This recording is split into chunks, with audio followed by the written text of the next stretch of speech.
আজকে ভবানীপুরের মানুষকে একটা কথা বলি, আপনারা যারা যারা ঠিক করেছেন যে শুভেন্দু অধিকারীকে ভোটটা দেবেন, কেন আমি দেখতে পাচ্ছি তো শুভেন্দু অধিকারীর জন্য কিছু মানুষ উদ্বিগ্ন হয়ে লাফাচ্ছে। আমাদের নন্দীগ্রামেও কিছু মানুষ শুভেন্দু অধিকারীকে ভরসা করে বিশ্বাস করে নিজের মূল্যবান ভোটটুকু দিয়েছিল।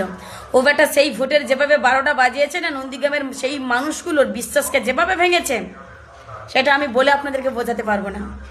আমি একজন নন্দীগ্রামের মেয়ে হয়ে বলছি, দয়া করে আপনারা শুভেন্দু অধিকারীকে ভোটটা দেবেন না। আর যদিও ভোটটা দেন, তাহলে একবার ভেবে দেখবেন যে শুভেন্দু অধিকারী নন্দীগ্রামের জন্য কি করেছেন। ও বেটার একটা রুলস, যে এলাকায় ও গেড়ে বসবে ঢুকবে, সে এলাকায় বাকি কাউকে ঢুকতে দেবে না, সেটাকে নিজের এলাকা ভাববে। এবার আপনারা ঠিক করবেন বাইরের একজনকে নিজের এলাকার দায়িত্ব ছেড়ে দেবেন কিনা। ও কিন্তু কাঁথির ছেলে, নন্দীগ্রামটাকে জোর জবরদস্তি করে দখল করে বসেছিল, হুট করে উঠবে না বলছে।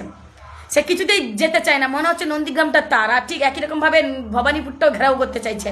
তাই ভীষণ সাবধান শুভেন্দু অধিকারীর কাছে।